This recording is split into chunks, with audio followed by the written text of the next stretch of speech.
KCRG TV9 News. This is live coverage of the Cedar Rapids Mayoral Forum, hosted by the Economic Alliance and Hawkeye Labor Council.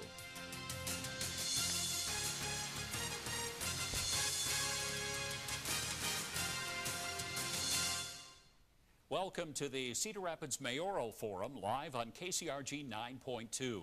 The Cedar Rapids Metro Economic Alliance and Hawkeye Labor Council are sponsoring this forum. With 8 candidates seeking to be the city's next mayor, we have a lot to learn about them, so let's start with who they are. Kris Gulick is a current city council member representing the 1st District since 2006. Gulick is an accountant who founded a company providing financial services for small businesses.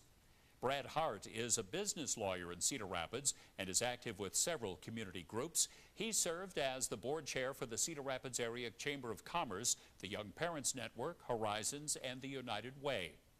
Gary Hinzman has a long career in law enforcement, including as the Cedar Rapids police chief. He retired as the director for probation and parole services in the 6th Judicial District and now chairs the city's law enforcement and gun violence task force. Scott Olson is a current city council member. He started as an architect before moving into commercial real estate. Olson has founded 6 businesses and helped start 4 charities, including Four Oaks and the Ecumenical Community Center. Tim Pridegon is the pastor and founder of Lifeline Ministries Church. He's currently chaplain for the Cedar Rapids Police Department and served the same role for 10 years with the Linn County Jail and Detention Center. Jorel Robinson describes himself as a community activist and now works at GoDaddy. He's the former president of the local NAACP Youth Council, served as athletic coordinator for the Jane Boyd House, and runs sports programs targeting at-risk youth. Lemi Tilahun was born in Ethiopia but moved to Cedar Rapids as a child. He's a former staffer for Senator Tom Harkin and later President Obama. And Monica Vernon is a former Cedar Rapids City Council member, serving as Mayor Pro Tem following the 2008 flood. She's also chaired the Metropolitan Planning Organization and the city's Planning and Zoning Commission. She started and ran her own market research company for 26 years. Now let's get to know the candidate's stance on issues facing Cedar Rapids, and for that we turn it over to our moderators, Doug Newman with the Cedar Rapids Metro Economic Alliance and Rick Moyle with the Hawkeye Area Labor Council. Welcome everyone. My name is Rick Moyle. I'm the Executive Director of the Hawkeye Area Labor Council, AFL-CIO. I will be one of the forum moderators tonight as we combine forces with the Cedar Rapids Metro Economic Alliance to bring you, our members, access to learn more about all 8 Cedar Rapids mayoral candidates. Our partnership tonight provides a direct voice to our organization's members to advocate for issues key to the business community, working people, their families, and our region. Good evening, my name is Doug Newman. I am the Executive Director of the Cedar Rapids Metro Economic Alliance. Thanks all of you for attending, a great audience tonight. I'm happy to be here with Rick and happy to be partnering with Hawkeye Labor Council on this event. We're going to quickly cover a couple of basic rules for all the candidates. We went over this earlier for the candidates as well, but quickly for everybody's knowledge, candidates are going to be allowed 1-minute opening statements. Following opening remarks, Rick and I will ask questions of the candidates. These questions were submitted by many of you ahead of time during the registration process. So we're going to try to get to as many of your questions as we can tonight, the questions already submitted. Candidates will take alternating turns, equally rotating the order, and we'll point that out as we go. Candidates are going to have 2 minutes to answer a question. They've got a timer down here in the front. Candidates don't have to feel obligated to fill that 2 minutes. Shorter answers get us to more questions, right? So, but certainly you can take up to 2 minutes and we'll follow the timer on that. There's a single microphone, so candidates, again, please be helpful in passing the microphone on to the next person. We're going to conclude the forum as close to 8:30 as we can. The candidates will have 1-minute closing statements at the very end of the forum. All right, so let's get started. Candidates, you have 1 minute to provide your opening statements. We'll begin this with Kris Gulick. When you are finished, please pass the microphone to your left, and you may now begin. Thank you for being here this evening. My name's Kris Gulick. I've been on the City Council for 12 years now, and I want to really take the momentum that we have as a community and move that forward. My background is a CPA, a small business owner, on the City Council for 12 years, past president of the Iowa League of Cities, and on the National League of Cities Board of Directors, has given me a unique background to help us move our community forward. I want to leverage that experience and bring the best practices for communities around the country to Cedar Rapids and make sure that we are the envy of communities around the country. People want to come live, work, and play here, bring their businesses here, and I have the background and experience to do that, and I'd appreciate your support. Thank you. I'm Brad Hart. I'm running for mayor to serve this great community. I want to use my professional background as an analytical problem solver, my leadership skills that I've developed by leading almost a dozen community causes and organizations, and my knowledge and love of this community to fix our streets, to protect us from future flooding, to strengthen our neighborhoods, to grow, retain, attract high-quality jobs, and to move development beyond just downtown and Nubo so everyone in Cedar Rapids can enjoy the benefits of new investments. And I'm going to work hard to make sure Cedar Rapids gets its fair share, that we're really treated as the second largest city in Iowa. And I just promised to give it my all, so I'm asking for your support and your vote on November 7th. Thank you. Good evening. My name is Gary Hinzman. I'd like to thank the Economic Alliance and the Hawkeye Area Labor Council for sponsoring this event, and I'd like to thank you for being here this evening. As the intro said, I am a former police chief at Cedar Rapids, and I've worked many, many years directing large, complex government organizations, and I think that that has set the pathway for me to go into the mayor's office and work with the city council and the city manager and his staff to make this city move forward. I have, in the previous years, served on many nonprofit boards and foundation boards. I've been the president of national organizations. I've worked internationally in countries like Canada, Germany, Poland, and Australia, providing services to them. I have an attitude of getting things done and collaborating in the community, and if you give me the opportunity to be your mayor, I'll make Cedar Rapids stronger and better. Thank you, Gary. Thank you all for being here. I am Scott Olson, and I'm excited about the future of this great city. I've been a resident since 1961, and it's been a fabulous time of going to school here, learning architecture, forming companies, participating in over 50 nonprofits, having the opportunities to lead many of those organizations. One of the things I'm most proud of is the architectural firm I helped found, OPN Architects, designed a facility like this, award-winning library. And so it's a thrill to be here in a building in a company that I was involved in beginning. I'm running to give back because I feel I've been very lucky as a citizen and in business. And I'm looking forward to taking some skills I've learned that I really didn't know that I had learned, but now I understand them. I've learned to listen. I've learned to find creative solutions. I've learned to build funding sources, assemble a team, and make things happen. I look forward to doing that as your mayor. Thank you. Good evening. My name is Tim Pridegon, and I moved here in Cedar Rapids in the year of 1989. And Cedar Rapids is a great city to live in. It's a very vibrant city. I'm the pastor and founder of Lifeline Ministries. I've worked in the detention center and in the jail, and I'm also one of the chaplains to the city of Cedar Rapids. And I'm a lover, I'm not a hater, and I'm all about love, peace, and unity. So the reason I'm running for mayor is because I believe that God inspired me to get in. He didn't say that I would win or lose, but I'm hoping that I will win. So we are asking for your vote on November the 7th. And if you will vote for us, I promise that you will not be disappointed. God bless you, and thank you so very much. Hello, everybody. My name is Jorel Robinson, And I am from Cedar Rapids, Iowa, born and raised, grew up here, grew up in the Wellington Heights neighborhood. Just like everybody else, we are all running because we love Cedar Rapids, Iowa, and we want to see great things happen in this city. I can honestly say that one of the main reasons I'm running is I can look at a lot of young people who feel unheard and not involved in the process. And I say to them and all the everyday working people, why wait? I got up and worked 10 hours today. I'll get up and work 10 hours tomorrow.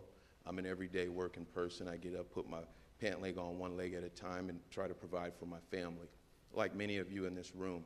And I want you to realize that your mayor could be a representation of you and should be. If you look at city council, we've got a lot of representation in each district. And it's time that the mayor's position had somebody who was young, energetic, and excited about the city of the city of Cedar Rapids and doing the right thing for the city. Thank you. Good evening, and thank you to the Economic Alliance and the Hawkeye Labor Council for providing us with this opportunity. My name is Lemi Tilahun, and I'm running for mayor because I want to see Cedar Rapids become the kind of city where people and its citizens feel like they have a chance to succeed. I am concerned by the lack of opportunity for young people in the community, and feel like it is part of a larger growing trend of steadily rising taxes, lack of inclusive ideas, and also complacent attitude. I think Cedar Rapids is now faced with the challenge of keeping its largest employer in town and also ensuring at the same time where entrepreneurs could find success and also small businesses flourish. I am running and asking you, if you let me be your mayor, we have the resources, we've got the capabilities, we're just lacking the will. Hi, I'm Monica Vernon, and I love Cedar Rapids. And I'm running for mayor because I think we're at a real critical point here as we choose our pathway forward. I want to continue to build momentum. I was part of that strong leadership that brought us back after the '08 flood and built a better city. And I'll continue with that strong leadership and my experience and my caring attitude to get some more achievement for our citizens. We've got to make some more things happen. We've got to repair and fix our streets. We've got to solve our flood protection challenges. And we've got to continue to grow jobs and build our economy right here. I served 8 years on city council and 6 as mayor pro tem, and I know how to roll up my sleeves and get to work that very first day, get to work for you. It's your community. I want to work with every person in it for every neighborhood in it. And I believe that together we can build a better Cedar Rapids. Thank you. Thank you, everybody, for those opening statements. Monica, you can keep the microphone. We're going to start the first question with you. In answers to questions, you'll now have 2 minutes. That's now up on the timer, and when you're done, you'll pass the microphone to your right. So we've heard already tonight in your opening statements, as well as throughout your campaigns, a long series of priorities that each of you have for Cedar Rapids, things that you want to get done, positions that you are portraying to the electorate. If you had to choose just one, tell us what is your top priority, just one thing, top priority for the city of Cedar Rapids. Monica, it starts with you. Well, you know, I think we've got to fix our streets. And there are so many things. I mean, of course I want flood protection. Of course I know jobs and all of that. But I think that the fixing of the streets embodies in it so many things. We passed a local option sales tax 4 years ago. And I don't think the citizens have had a great report on that, and very often. And I think this is what I'm all about in running for mayor, is that for many years after the flood, we had to just, get our noses to the grindstone and pass legislation, ordinances, and make decisions. And I think it's really time that we get out into the neighborhoods. And I would, as your mayor, have 2 meetings a month out in every single neighborhood so that in a year's time, I come out to you. And we bring staff and other council members. And I think that's the thing about the streets, is that I think things are happening, but you're the stockholders. You're paying that tax. So every single year, we need to tell you, here's what happened, here's how much we collected, here's what we've done with it, here are some of the challenges, the oopsies, if you will, here are the things that went faster than we thought, and here's what we're planning to do next year.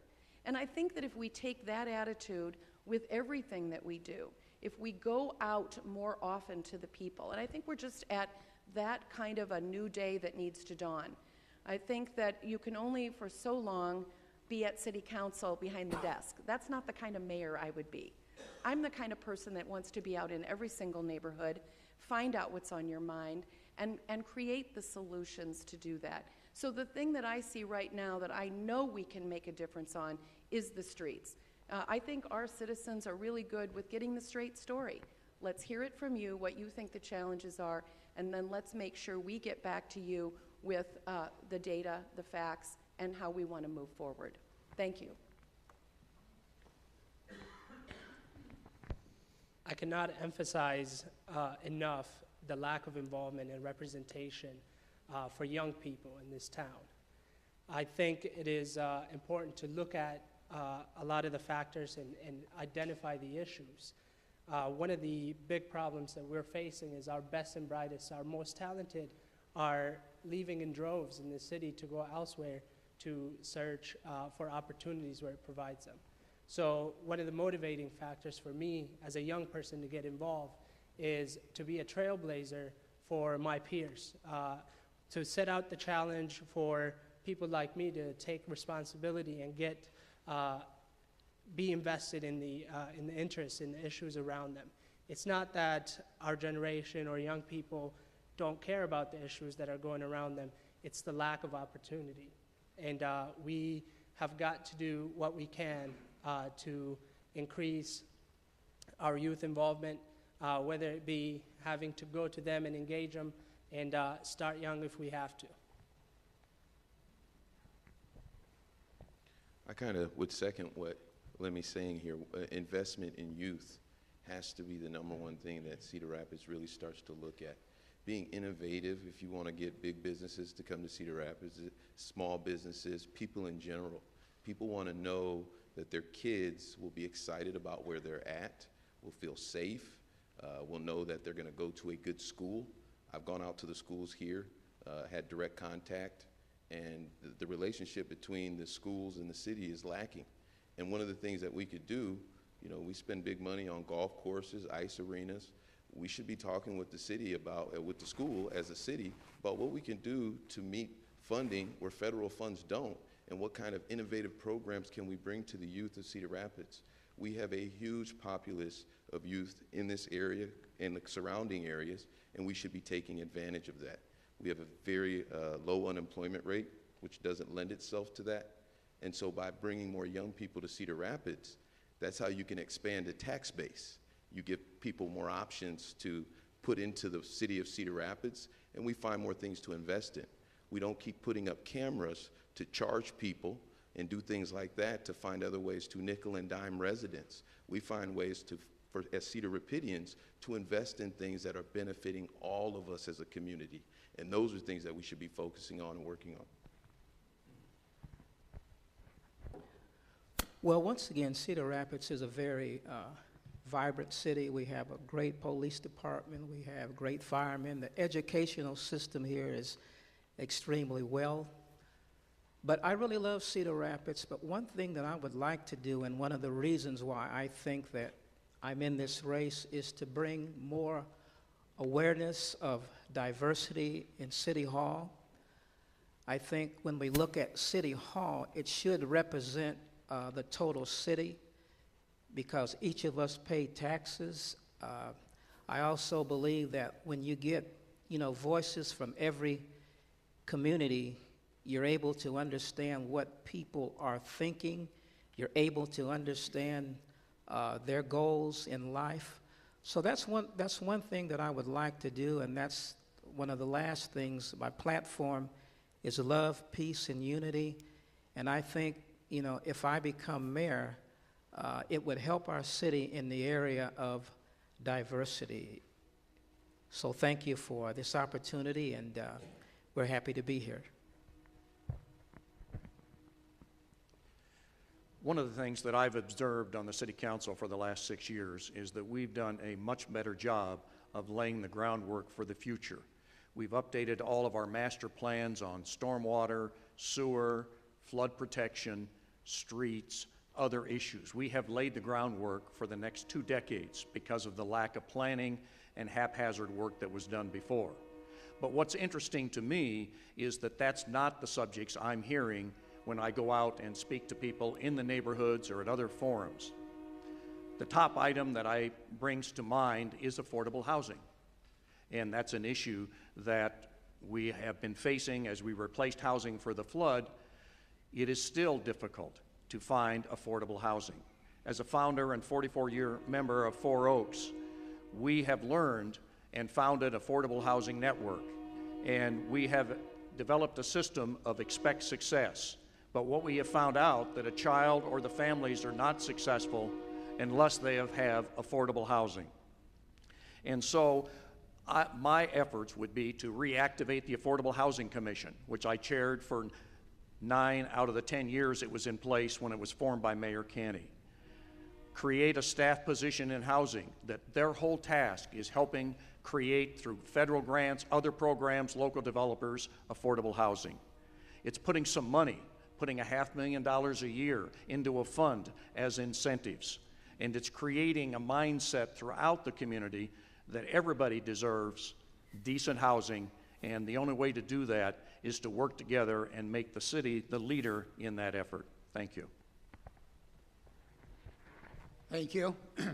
Well, I've listened closely to my colleagues. I've heard neighborhoods, and I've heard youth programs, and I've heard affordable housing. And I can tell you honestly that I have worked and developed every one of those programs during my career. I was the person that was responsible for the most part creating the neighborhood association network that exists today. We created a program for youth called Children of Promise that we know during the 20 years we ran that program that we maintained about 900 to 1,000 kids in the community that otherwise might have been headed for prison. And we developed low-income, affordable housing for people to live in with their families while they got back on their feet in the community. So I believe in all of those things, and I think we need to do that because it says who we are as Cedar Rapidians. We care about our streets, we care about our neighborhoods, we care about our youth, and we need to move forward. But if you read the charter for the city of Cedar Rapids, the #1 job for the mayor is economic development. But these things tie together because how we look to people from the outside makes a big difference on whether companies want to stay and grow here or if they want to come here and locate to begin with. And so we need to take care of the amenities that are important to you as taxpayers and citizens, but it also attracts other people here to add to our tax base. And so as mayor, I'll be working with the Economic Alliance, and I'll be working with the trade unions and the Hawkeye Area Labor Council, because in addition to bringing companies here, we need to create a vibrant workforce. And I said the other night that I see that as a job that we work with our businesses and our colleges, and we create recruiting pipelines to bring people here in our colleges and then tie them into employment that we can work with our employers. So I think those are the goals that I would have, and I hope that you would share them with me. Well, streets is the #1 issue for a lot of people right now. I don't think it will always be the #1 issue as more work is done on the streets in the next few years. Flood protection is a big issue as we continue to work on the flood protection plan. But the issue that never will go away is economic development, jobs. We need to continue to support the entrepreneurials in our community and grow those businesses. We need to retain the jobs we have in the businesses and to recruit more. We're poised to have some big things happen in Cedar Rapids. The argument that we don't have the workforce, I don't quite buy. There are more than 100,000 junior college and college students within a 2-hour drive of Cedar Rapids. We can recruit the right businesses, the right employers, they'll come here, and that will increase our tax base and give our city more funds to do other things we need them to do, and it'll create those jobs, and it'll create the jobs for youth and for everyone in our community. So that's the economic development will never go away, and we have to continue to be, using Ron's phrase, open for business and recruit and retain and grow the businesses we have here. The joys of being the last one in a top priority. I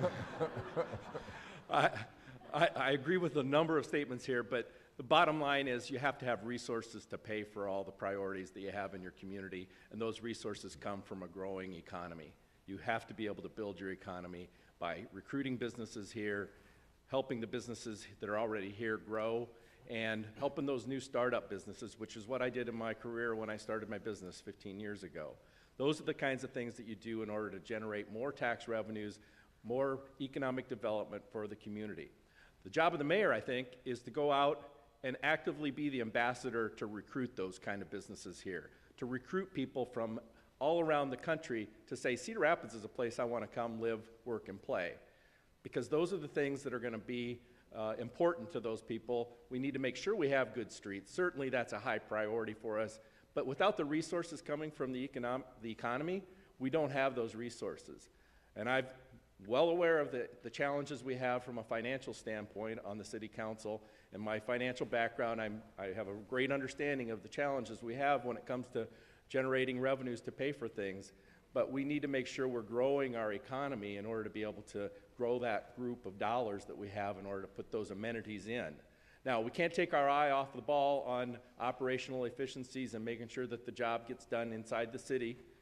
That's important, absolutely, because that's what people will see from outside. But our goal, and my goal, is let's the mayor get out there, help recruit businesses outside of our four walls of our community, and recruit people here and tell the story across the country so that people will naturally want to come here. And we're the envy of other cities around the country because we're bringing people here and jobs here and creating those opportunities for people to have a great life and live it here in Cedar Rapids. Thank you. Thank you to all the candidates. The next question is going to start with Brad Hart. And when your 2 minutes is up, Brad, please hand your microphone to the left. We'll come back this way. So the last legislative session in Iowa, a bill was passed that severely limits the scope of bargaining for public employees. So the second question is, what will you do to ensure that all public sector employees are treated fairly and that all permissive subjects of bargaining are negotiated in good faith? Most of my life I've been a registered Republican, never voted straight ticket, vote for the person. The idea that the collective bargaining law supposedly hadn't been reviewed for 45 years, I thought, let's look at it. Personally, I think they went overboard. It's going to be difficult for communities and school districts to keep good people here when they were so restricted from what they can bargain for. I believe, and I would support the city continuing to bargain for all of the permissible items that can be bargained for under on the legislation. And I understand the school district is planning to do that too, because we have to have good teachers here.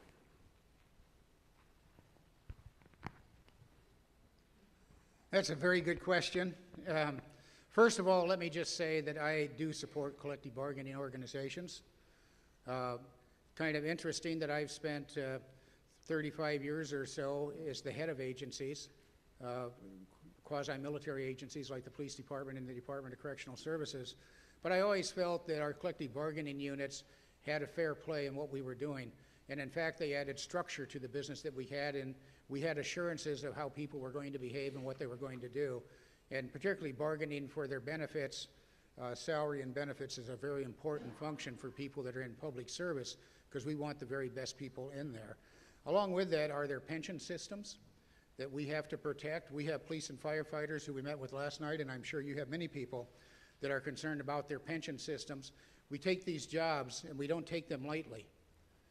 We come on to serve and protect, or we come on to build and forge our economies. And we expect that at the end of the day, we're going to have a retirement system that's appropriate and that we can live on. And we need to protect that for our employees. Let me also add that this is a bigger issue.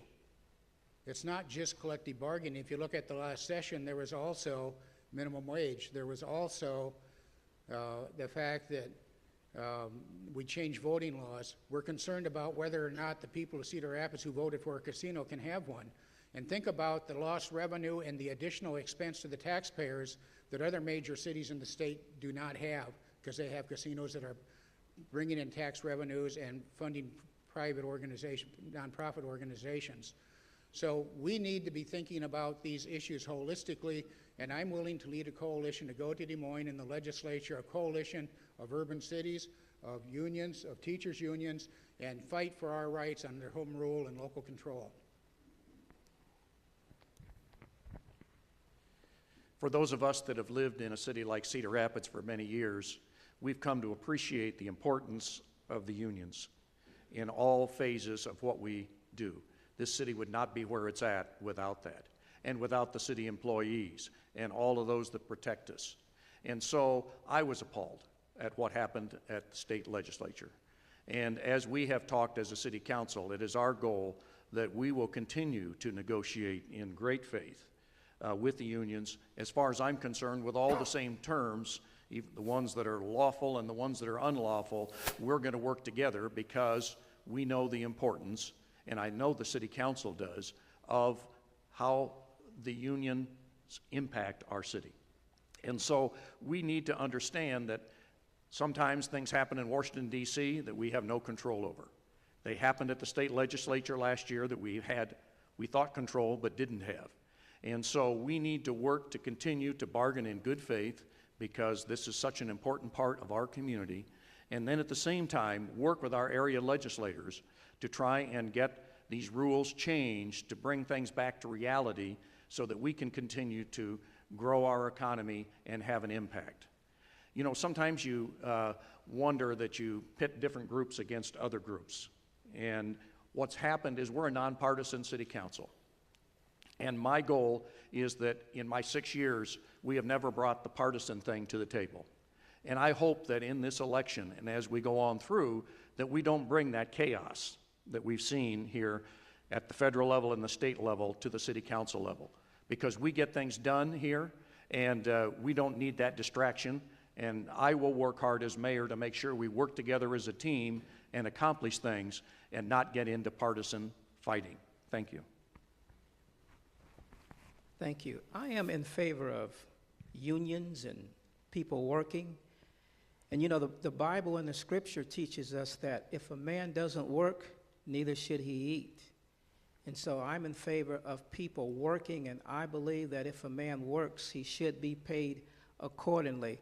And you know, one of the things that we have saw in history and down through the years, and I think the women are going to really like this, you know, we find that overall and generally speaking, that a man and a woman can do the same job, but quite often the woman is paid less. Now, that's not right.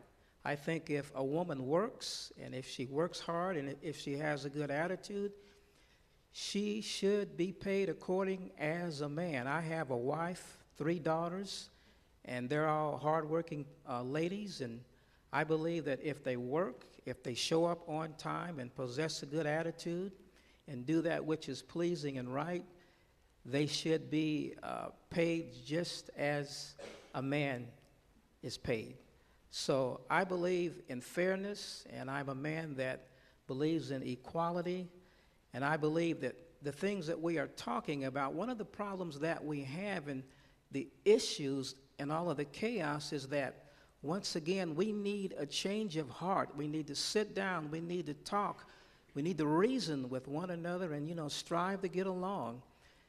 And remember, you know, we are neighbors, and we should get back to loving and helping one another. And that's the platform that I'm using, is love, peace, and unity. And when we get back to those basics, then we will see many of the problems that we have concerning bargaining, many of the things that are troublesome now, they will begin to fall in place when we begin to honor God once again. All right. Well, I'm definitely for unions, pro-union, and like he said, it's not a partisan issue. It's a people issue. Having wages, living wages, people in this city being able to feed their children, single mothers being able to go to work and pay a sitter.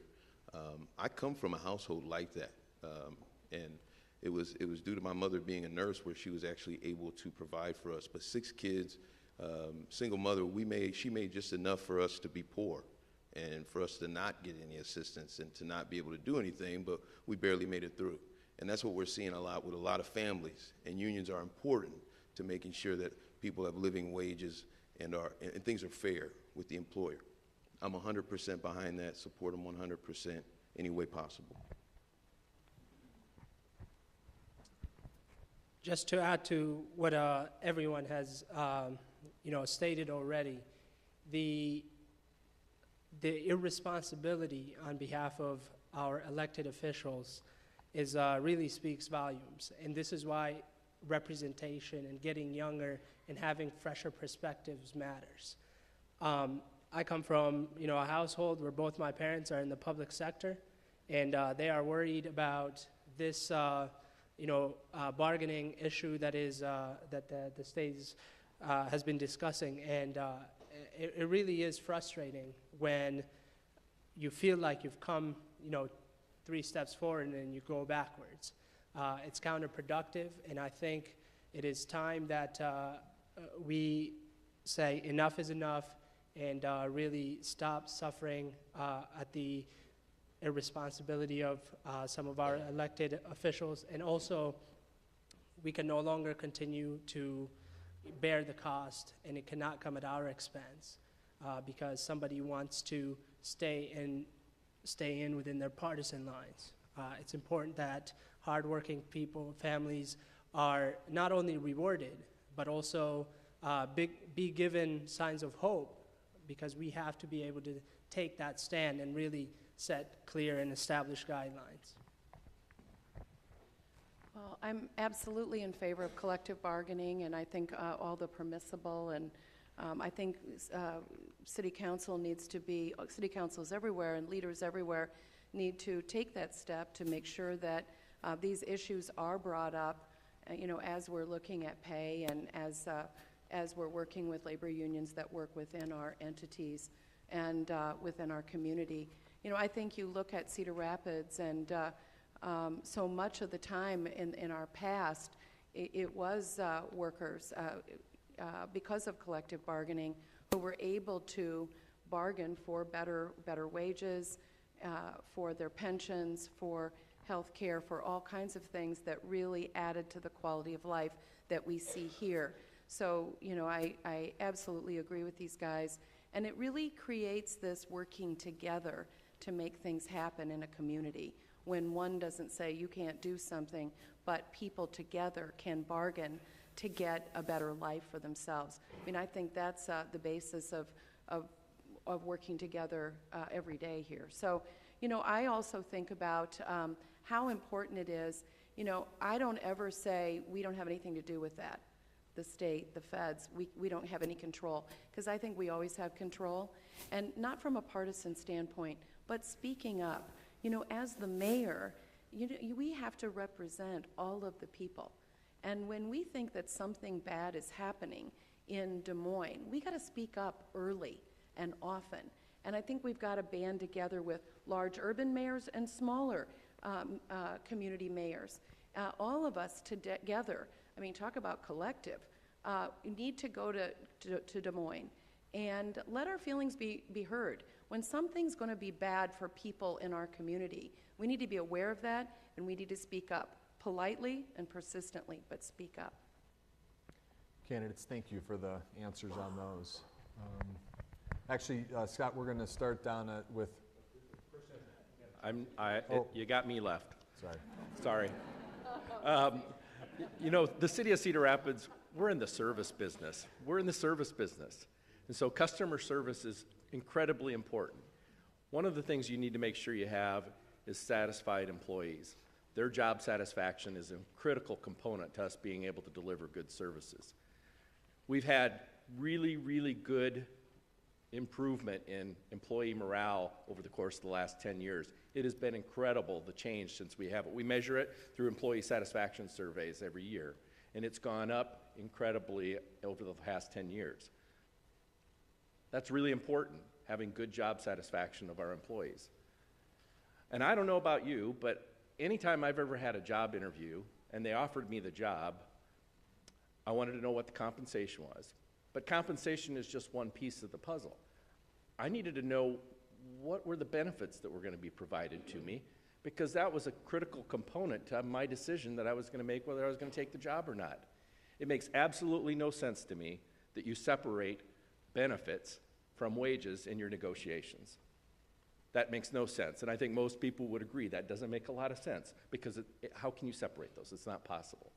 So I think the danger of our collective bargaining agreement that we have in place, or the way that we have it structured, is that it could damage our relationship with our employees who deliver those customer services to all of our citizens, and our citizens will notice a difference from that.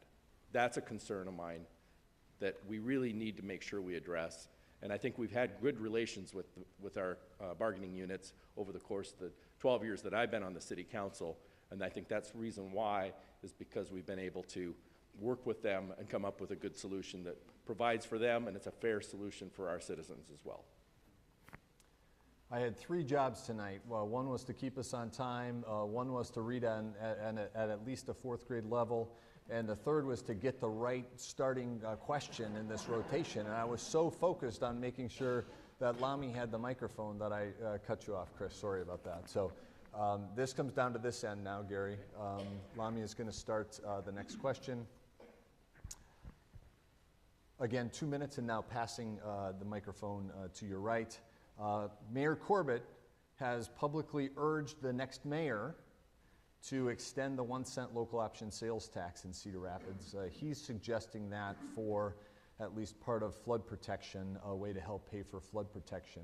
Two-part question here. The first part is simple. Do you agree, yes or no, do you agree that the tax should be extended? And then more importantly, if so, what should that money be used toward? And if not, feel free to expound upon your reasons why you don't want to see the tax extended. That's a very interesting and good question. So thanks to Mayor Corbett for his question and also his service. We're really grateful. I just don't believe that we continue to raise taxes.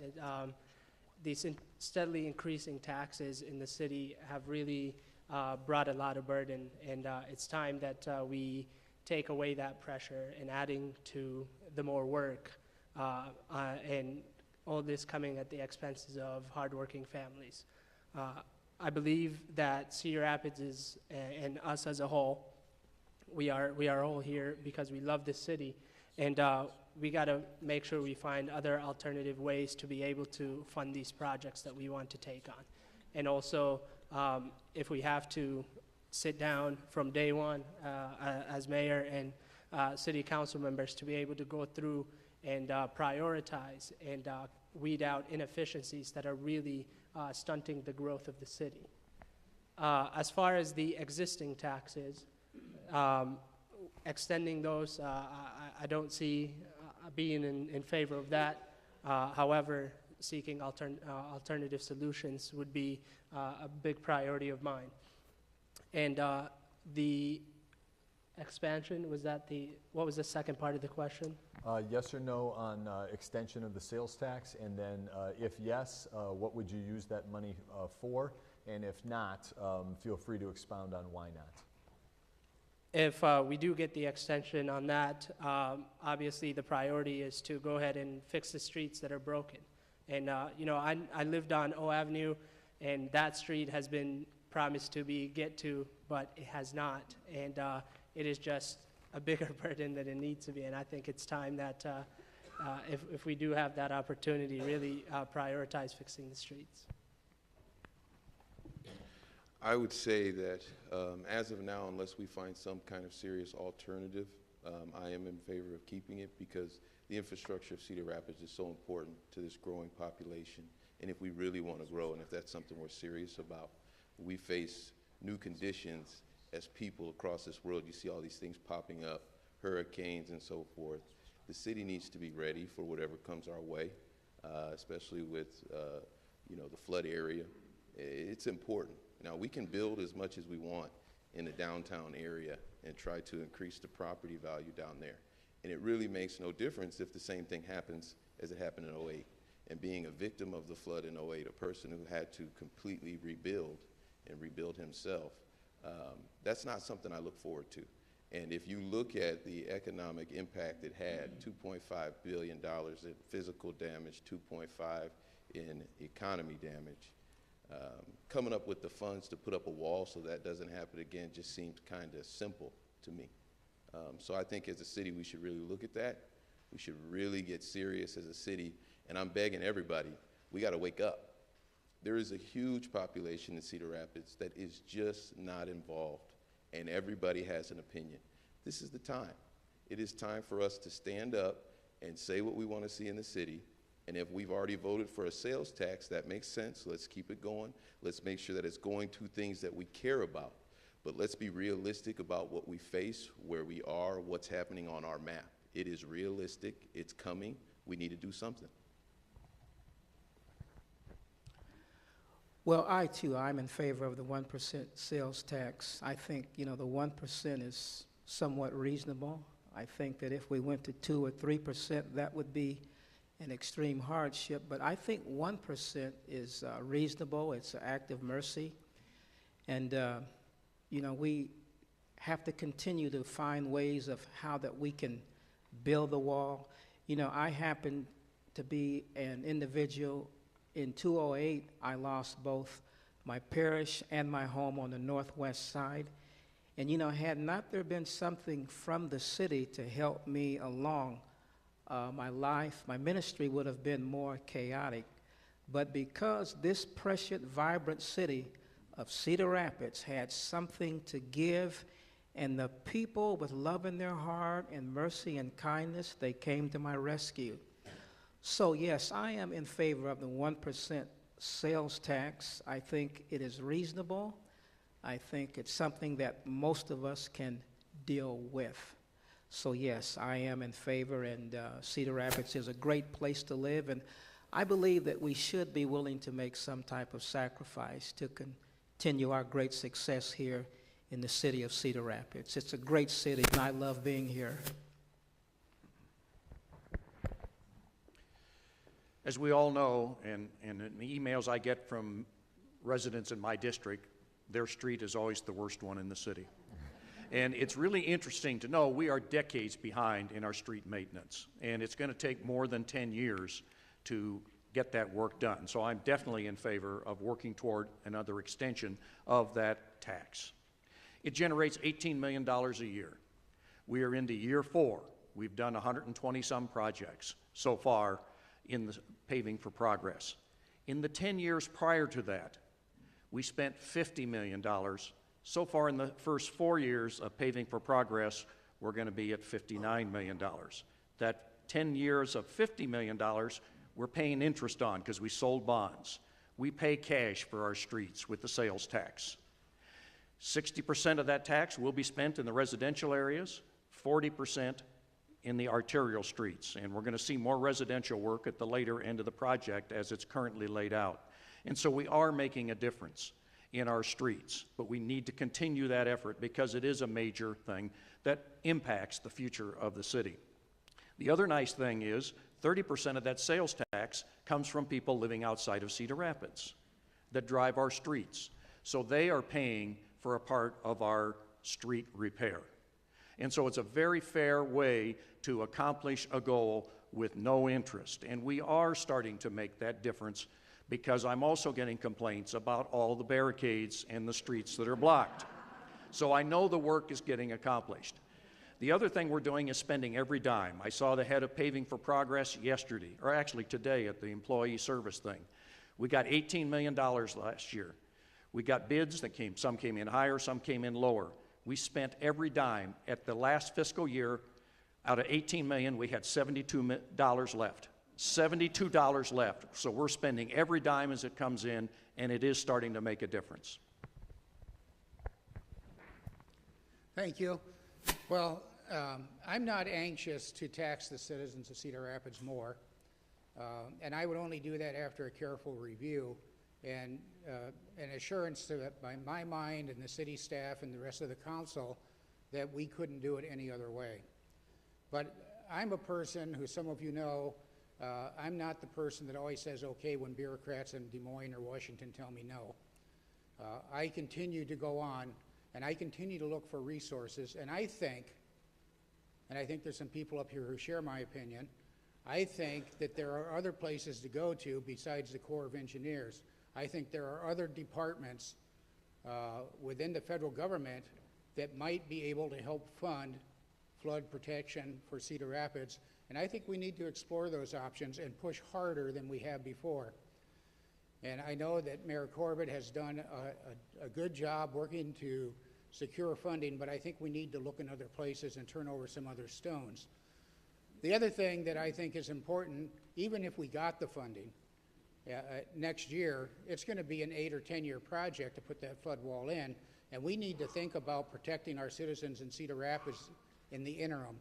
And we have to look at going upstream and somewhat downstream and doing flood mitigation, because if we work with some of the nonprofits that are out there, the Nature Conservatory, the Iowa Flood Center, Linn County Conservation Board, we can look up and downstream and find ways to mitigate the flood damage. And I've been told by those same people that if we did a good job, we could lower the crest of a Cedar River flood by at least a foot. That makes a tremendous difference, particularly in those low-lying areas on the west side. So I think we need to look at our options, and at the end of the day, if we needed the money, I would support the tax. If we have to vote tomorrow, I would vote to extend the tax. And we would use as much as we needed of that revenue for flood protection. Hopefully there'd be some funds left over that we could continue to work on our streets. I'm hoping some other options become available, but I don't know what they are. One thing we will be doing, we have to do, is go back to the state and ask for an extension and an increase in the GRI bill. That's the bill that was passed that allows us to keep some of the growth in our sales tax for flood protection. I feel confident the state will extend that and allow us to continue to keep that for flood protection, because Cedar Rapids is an economic engine for our community and for our state. And so I think that's really our first option. But we're gonna have to bond and borrow some money to cover our local part of the flood protection, and that's probably likely to be coming from the sales tax. And Scott makes a good point. Actually, I thought the number was more like 60% of the local option sales tax comes from people outside of our community who are driving on our streets and not paying for them. So I think it is a fair option and something I think we're likely to have to pass. Well, if we're talking about extending the sales tax today for streets, 100% 1 penny, I'd be opposed to that. I think that we do need to look at extending the sales tax when we've proven to the citizens that we're doing a good job with our streets and getting it done. But I still wouldn't extend it with 100% of the sales tax going for streets. We'd take that vote at that point in time, but I'd be more interested in extending a sales tax or putting a sales tax in place today, a partial component of that, and I would try to get citizens in that first 100 days in office to understand, why should today's taxpayers pay 100% of the flood protection that's going to last 100 years? That should be spread out over a much longer period of time. That payment needs to be spread out over a longer period of time. We have limitations with our bonding capacity. We can only do 20 years. But looking at a way to get the project done with a public-private partnership is being done elsewhere in the country. We have success with that. It's happened. We can shorten up the time frame to get it done in a significant less time, so we have less risk. We can reduce the cost by reducing that amount of time and be able to finance it over a longer period of time so that we have flood protection and we have the ability to utilize some of our sales tax for that and sales tax for streets should citizens decide when our extension or when our 10 years runs out to be able whether they want to extend it or not. So I think there's an opportunity there for us to be able to build flood protection, and certainly we're not going to give up on federal funding or state funding, but ultimately it comes on Cedar Rapids citizens to support whether or not we're going to have flood protection. And I would add that flood protection is broader than just the river. This is some of the infrastructure that causes that we have weaknesses where we're going to have over the land stormwater flooding as well. So I'd want to bundle that as part of that solution, because I think that would be a much better long-term solution for everyone. And down to Monica.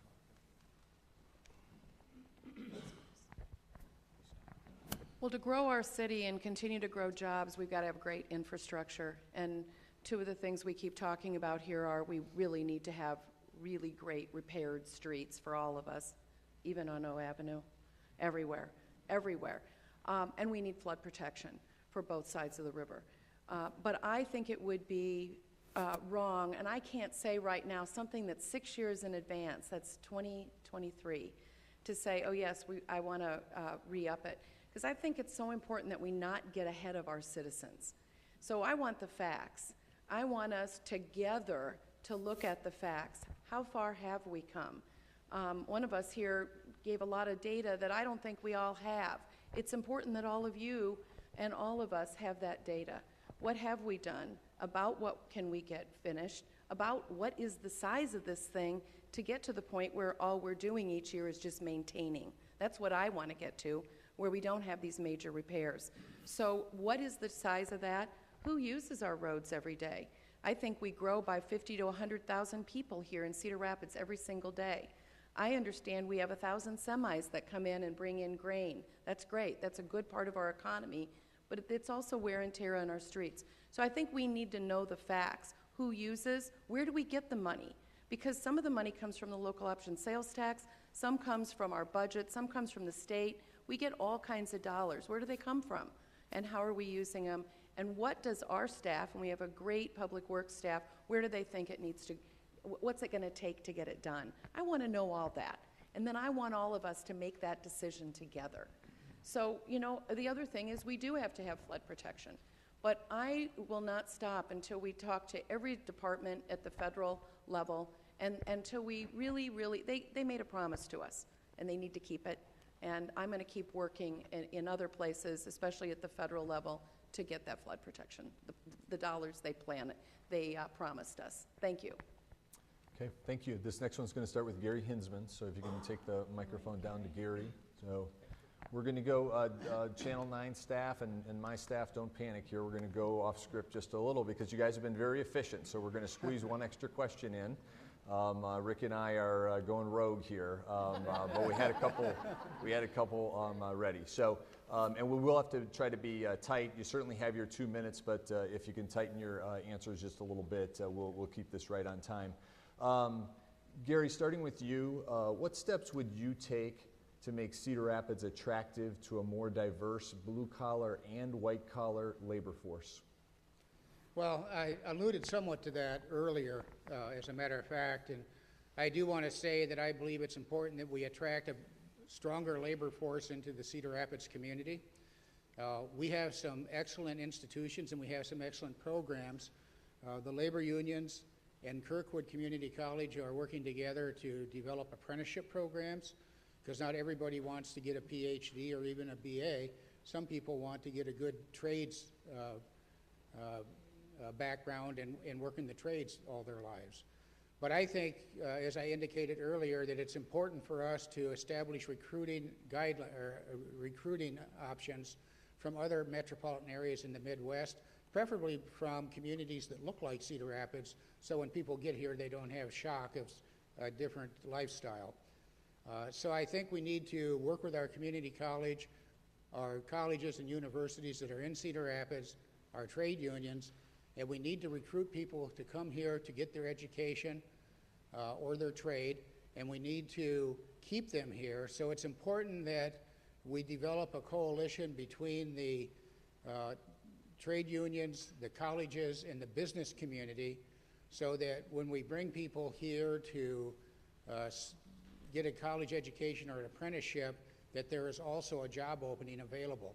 so that, and that's why it's necessary for the colleges and the unions and the businesses to work together so that we can bring people here and retain them and build our community.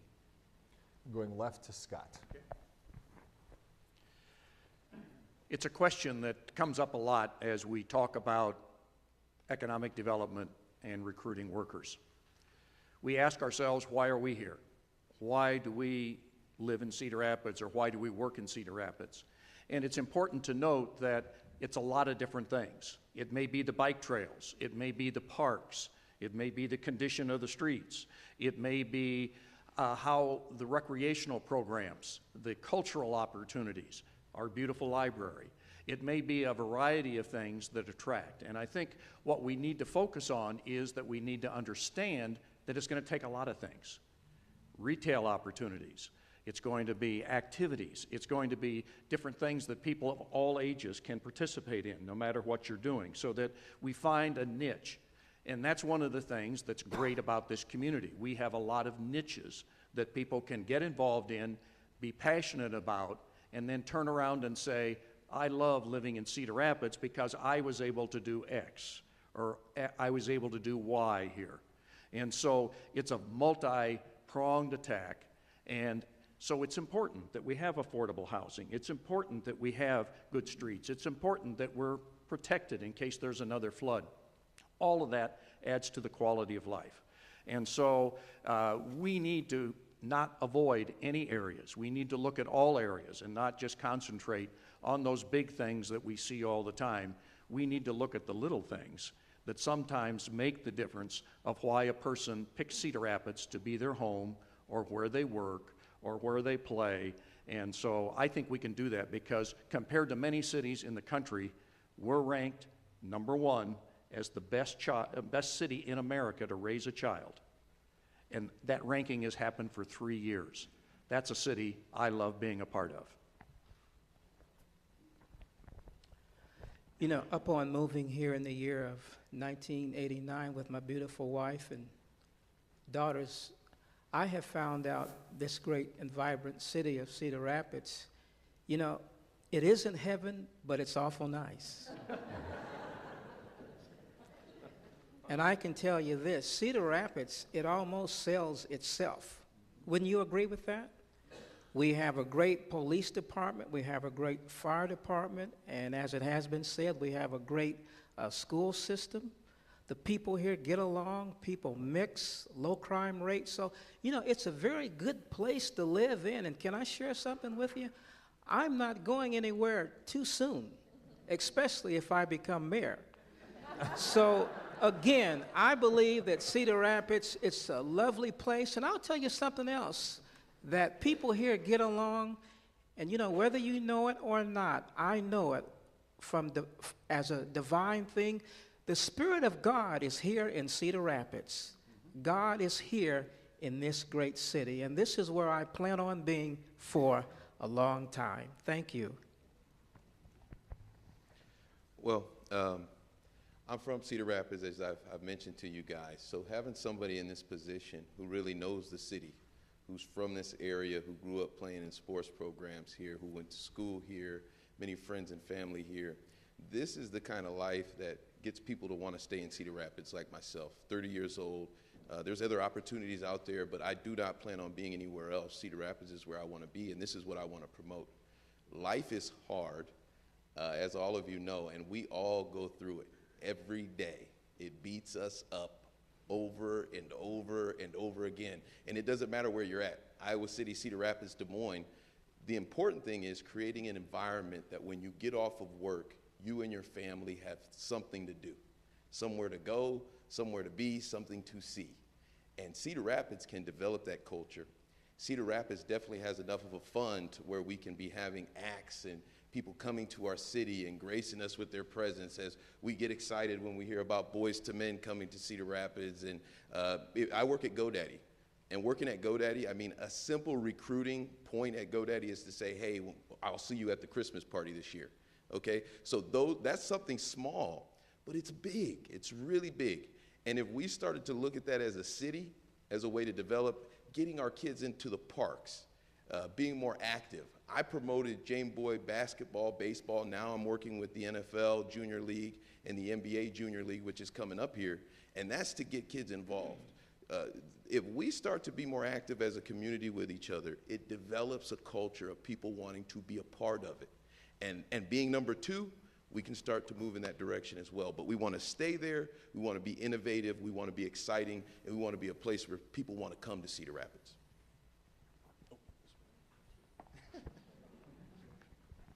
Pastor Sim, I think you've had your turn.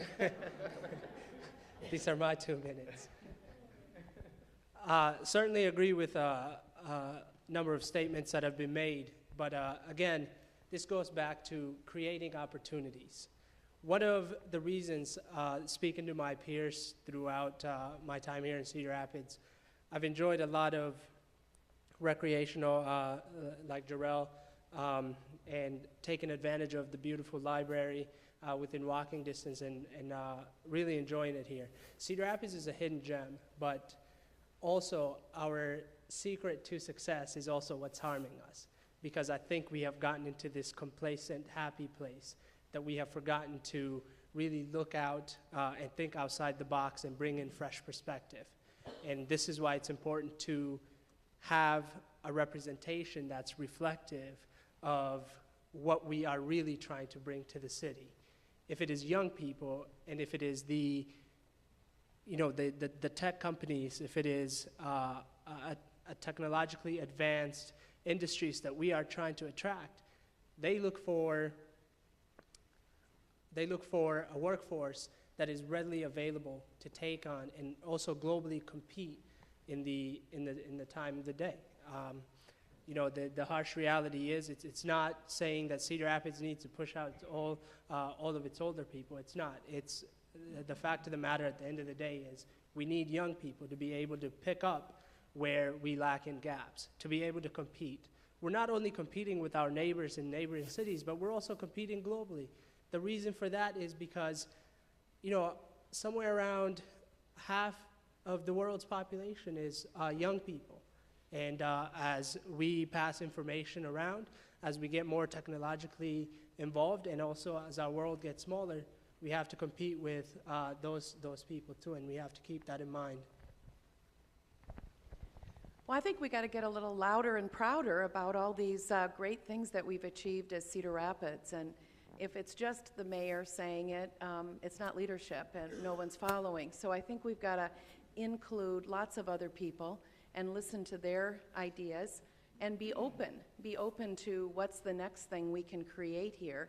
And I talk about the fun factor, and I agree with these guys. Sometimes it's the simplest thing that's just fun. Remember when you buy your kids some great toy and they play with the box? I mean, it's understanding stuff like that. Nubo, I was part of making sure that happened after the flood. And then people around the community, they don't want their neighborhood necessarily to be exactly like Nubo, but they want to Nubo it, right? They want to make it like that. Okay, so what do you want? We went to a place not too long ago, Mound View. Some people call it the College District, and they had an Imagine Mound View day. And they asked people to come in, and what would you do here? There's a lot of old warehouses. There's Mount Mercy is putting in athletic fields. There's all kinds of possibilities. And I think as mayor, you don't have to have all the ideas. You just have to be enthusiastic yourself and excited about what the future can be. And I think that's contagious. And that's the kind of city I think a lot of people want to live in. It doesn't have to be the fanciest place. It doesn't have to have the greatest restaurants. Well, some people, that's what they want. But it doesn't have to have all of that. It just has to be a place where you feel comfortable and where you're included and where people listen to you and where you can find your Cheers bar or whatever they call it in your generation. We have to listen, and we have to all understand that. And I think that's the job of the mayor, is to be a convener, to get new people around the table, people of all ages, of all parts of town with all ideas. And then I think that attracts others because they wonder what we got going on. Down to Kris. Thank you. Well, if you think about any city that you go to and think about what great time you had at that location in that city. It's probably not the city, it's a place in the city. What was the place that you went to? That's what people are attracted to when they want to come to a community. We need to build places here. You think of Kansas City, the Power and Light District or Country Club Plaza. You think of Atlanta, Buckhead. You think of Lodo in Denver. You think of Navy Pier in Chicago, St. Anthony, Maine, and St. Paul. There's a variety. You think of places that you've been to. That's what draws people and attracts people to communities. So we have been doing that. In 2006, we put in place the JLG plan, which was really creating places in our community. We have New Bow now. We had Czech Village. We still have Czech Village. We have the downtown. We have developing Kingston area. We have the College District, which is still under development. We have the Ellis District, Ellis Boulevard District. We're creating places that will attract people from around the country to come here and live, work, and play. And that is incredibly important. Now, the key is be disciplined about that. Don't be jumping around from one thing to the other, and politicians have a little bit of tendency to do that. We need to be focused and disciplined on sticking to the plan. We worked on that plan. We certainly had twists and turns to it because of the flood, but ultimately that plan is coming to fruition now, and we're creating those spaces and places in our community where people who lived here in Cedar Rapids and left and then come back say, wow, we've seen a lot of changes here in Cedar Rapids in the last 10 years. That's how you bring people and businesses to communities, is by creating places for them that they're going to enjoy.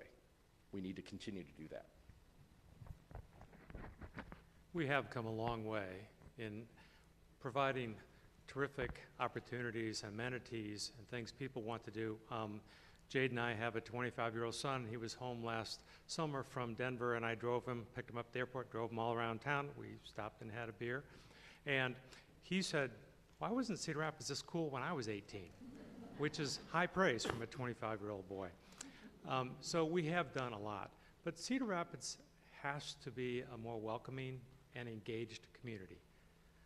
We are not going to solve our workforce needs if we are not welcoming to everyone in this country and from across the world. We need to engage and enjoy the diversity that we have in the community and welcome it. The engagement, that's part of strengthening our neighborhoods. Get people engaged. If probably all of you were involved last September in our flood scare, 10,000 people showed up. 99% of them weren't worried about their home or their business, but they weren't going to let this happen to our city again. They were going to be there and engage, and I bet you every one of those people felt they did something important. They felt more connected to our community, and we can leverage that. This is a very giving community. We can leverage that by creating volunteer opportunities without the fear of a disaster, so that families who come to visit, businesses that want to have training sessions and get their groups together, we can do that for the schools, and everyone leverage that giving for everyone, and it'll give us a more engaged community. They'll meet people, they'll see parts of the community they haven't been in, and they'll want to stay here, and they'll want to contribute in meaningful ways in the future. Okay, this is going to be the final question of the forum, we promise. And we're going to start with Jorel, and then we'll move into closing statements after we're done with this. So the final question is, many people believe that privatization of public services lowers the wages of employees, lowers our tax base, and lowers the quality of service. Do you oppose further privatization of municipal services? I do. I think that if we can find more ways to be within the city, this is a situation, if you look at the traffic cameras as well, those are being outsourced. You look at just situations in general where those kind of things are being taken advantage of. It's time for everyday people to kind of stand up and look at that situation and say, what are we getting out of this relationship, and how can we benefit from it? There's a lot that we can do that we're not doing, and I'd like to see Cedar Rapids really improve on that. We have the kind of city council now where the leadership is there, it's just the communication is not always there. And I think that's something that we can improve on. What was that question one more time? Okay, the question is, many people believe that privatization of public services lowers the wages of employees, lowers our tax base, and lowers the quality of service. Do you oppose further privatization of municipal services? Well, I believe in the municipal services, and I believe that people ought to be able to work, and I believe that we all should work and be able to have a fair wage. And by having the fair wage, people can buy their home, they tend to feel better, and they feel better about themselves. So I really believe that, if we help a person, if we go out on the limb, if we make a sacrifice, it will cause people to feel better about themselves, and as a result, they will probably be better for our overall community. Privatization occurs when the public services are not doing their job. We don't have that issue here. And so I think as long as our public employees continue to do the outstanding work, today we had the service awards for our city employees, over 400 were there, and these are people that work in all of the different areas of the city, and we're proud of them. They're the best. And as long as we have the best, then we don't need to talk about privatization.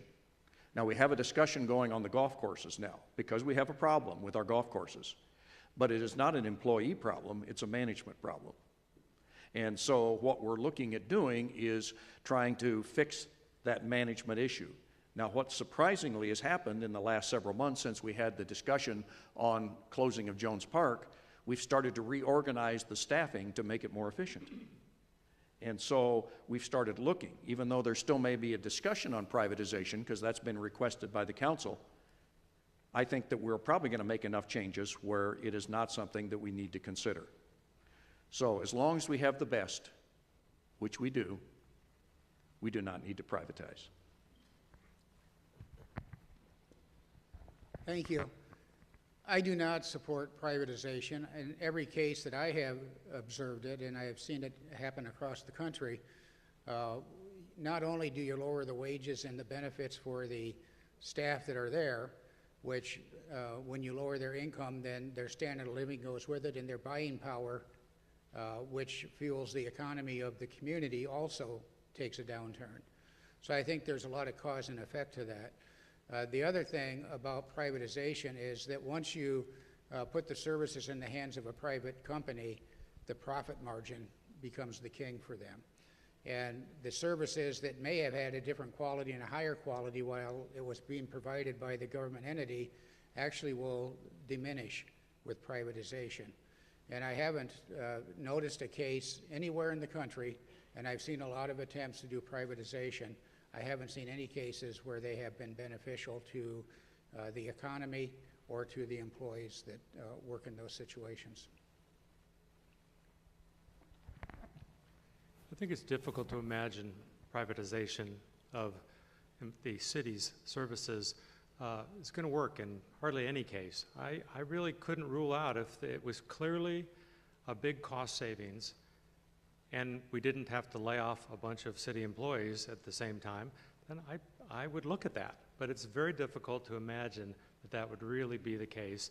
And even going through the process, the hardship that would create for our city workers to worry about their jobs would be troubling for me. So it's difficult to even get to that discussion, I think. But if somehow somebody came in and said, we can save you a lot of money if you do this and you don't have to lay anyone off, then I would certainly consider that.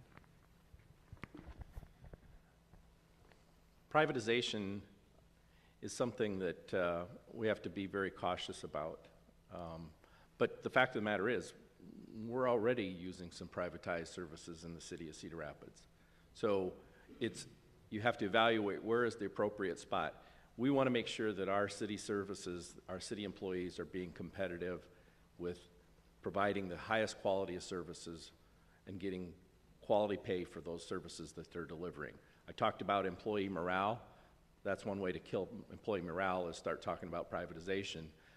But we already are. We're using VenueWorks to manage the arena and amphitheater and Paramount. We're using Hilton to manage the hotel. So we already have privatization in the city of Cedar Rapids. But I guarantee you, that's not probably a core service that the city wants to be taking on. And in fact, I believe back in the 70s when the arena was built, we actually tried that, and it was a dismal failure. So I think we need to be cautious about saying no privatization, period, because we're already doing it, and I think it's working well in that situation. But we have to be very careful about where do we pick and choose what we're going to privatize, and we need to make sure that whatever is privatized, if it were privatized, that it's at a higher level of quality and a lower cost, because I think by and large we're going to be able to deliver a higher quality at a lower cost with city employees in most cases, because there isn't a profit margin built into our services, and there is on whoever might be doing it on a private level. That's my opinion on that. Well, I'm opposed to further privatization, and most of the examples that I can see and that I've followed around our state just recently and around our country, you know, we just eat away at that.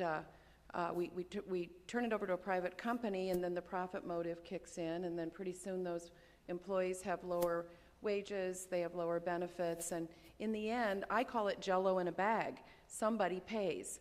So, you know, whether those families now go on federal assistance or other kinds of assistance. So, you know, I think I'd rather build people up, and I'd rather build our community up and make sure that people are making livable wages and they have decent benefits. You know, of course, you want a well-run department. There's a lot of other things at play here, but, you know, if you look at that on the micro level of what that does to that employee, but I think you also, as a mayor, you look at a macro level for your community. You keep shoving wage down and benefits down, and you know, what are you doing to the middle class of your community? And so, you know, I think that the old days here, when everyone could just get on at a factory and get paid well, you know, that taught us a lot about just the fabulous middle class we had. Those days are gone, or they're different today. But I think as you go out to recruit, you certainly want to make sure that you're recruiting businesses that are going to pay livable wages, that are going to pay benefits. That's what you want to work with, and you want to lift everyone. And that's what makes a great community over time. So I would severely limit any additional privatization. That's another loaded question, but I think if there are options, I just like to think of it this way. If it's a favorite place you go to eat or a favorite place that you like to shop, the one thing that I look for is if one place isn't treating me right in the way that I want to be treated or isn't providing, I have plenty of options to go elsewhere and be able to utilize their services. I am paying. So I think if there are opportunities, they're definitely worth considering, because this could take off some burden from the city. If it is waste management that we can take off the bill of the city and privatize that, or whether it's public transportation, having that privatization, I think, helps increase competition, and competition is what raises those standards. So I am partially in favor, depending on what exactly the services that we are looking for. Okay, you're going to pass the microphone down to Scott. Candidates, first of all, thank you very much. We're going to move to closing statements right now, but thank you for all of those perspectives and your comments, your leadership, your participation tonight. This is kept this right on schedule. We're going to begin closing statements now. We'll start with Scott and move left. You have 1 minute. We'll have 1 minute on the timer now to complete the closing statement. Scott, go ahead. Thank you. Thank you all for being here.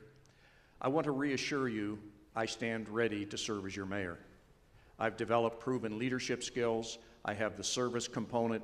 I have the experience and knowledge of this community that will allow me to begin and have approaches to problems immediately involving a cross-section of all ages within this community, because I think that is an important point, and seniors, and everyone that wants to be a part of this great city. We cannot do it alone. I can't do it alone. I'm only one of 9 on the city council. It has to be a team effort, and we have done that over the last several years. That's why we're an all-America city. I wear that pin every day, because we're an all-America city. So I stand ready.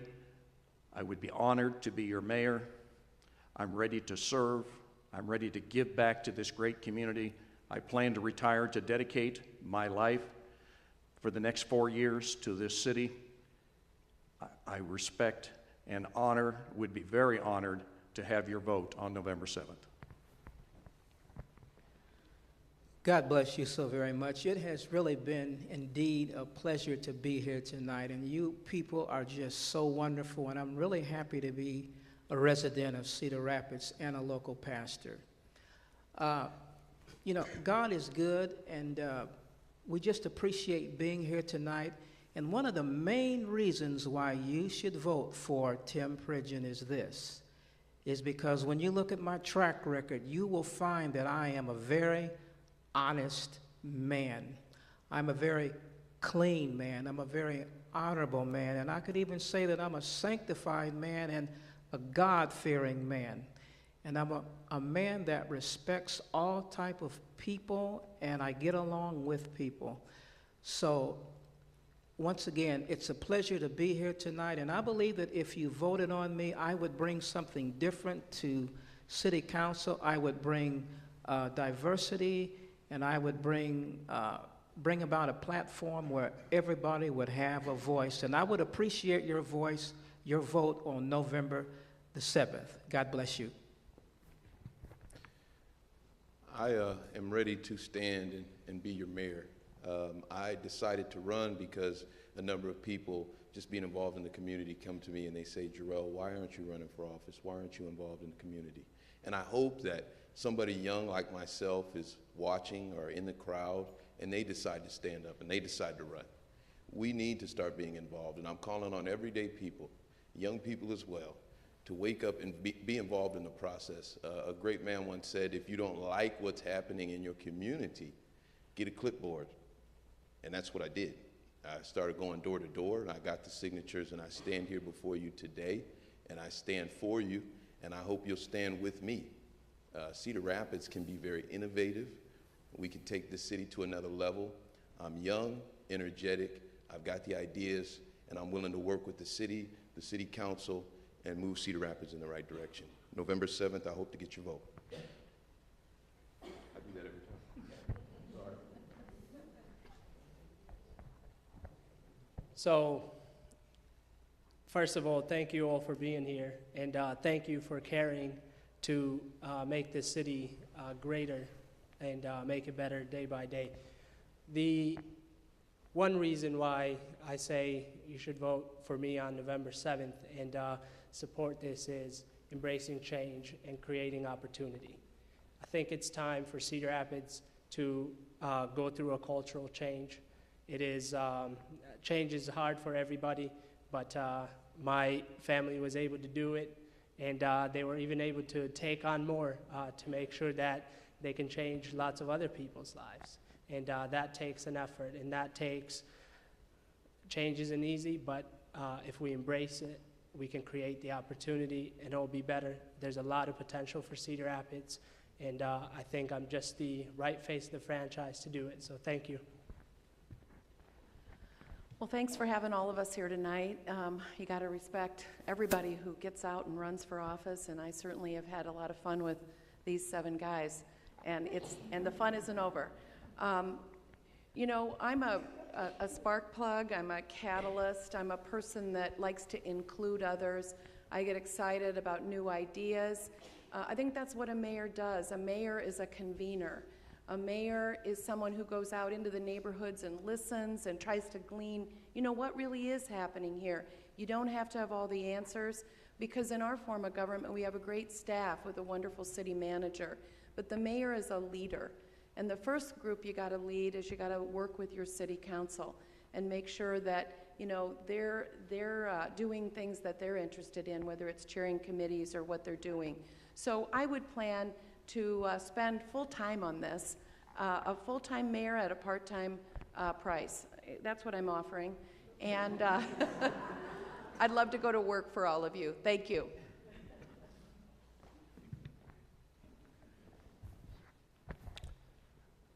I'm the most prepared person to be your next mayor. I've been on the city council now 12 years. I'm the most prepared to help with economic development and recruiting people here to Cedar Rapids, recruiting businesses, helping grow our existing businesses, and expand those startup companies.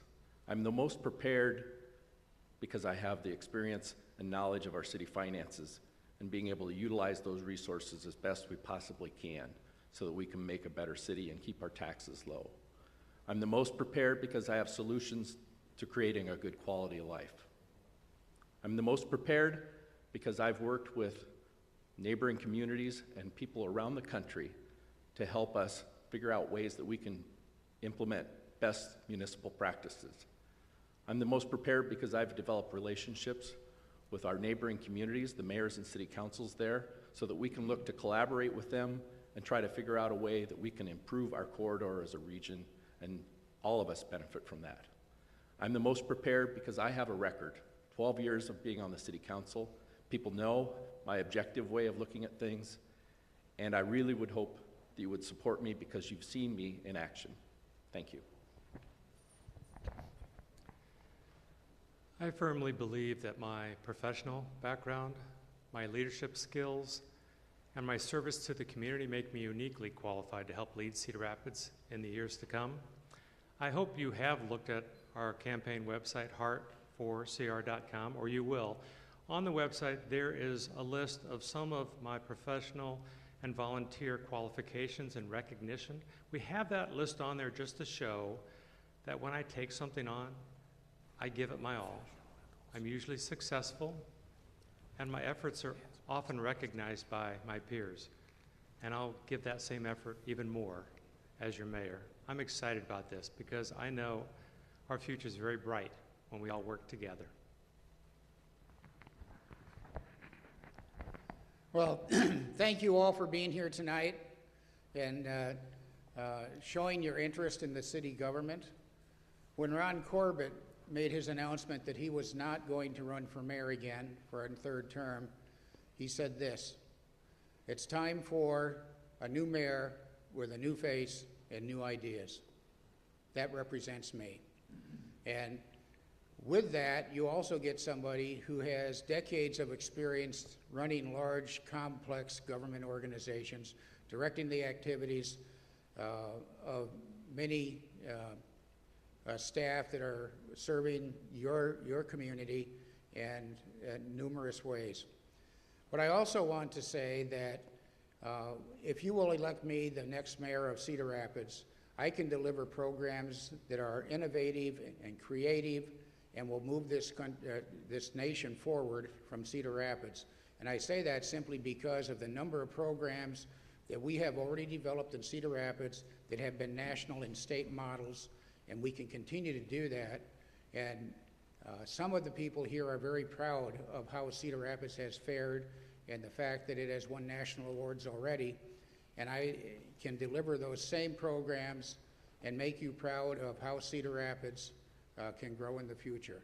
So I would appreciate your vote on November 7th. All right, well, let's conclude the forum by thanking everyone that's here, thanking everyone that watched at home, and especially thanking all of our candidates who attended tonight, and KCRG TV9 for partnering with the Hawkeye Area Labor Council and the Economic Alliance. Lastly, please remember to vote on Tuesday, November 7th. Thank you.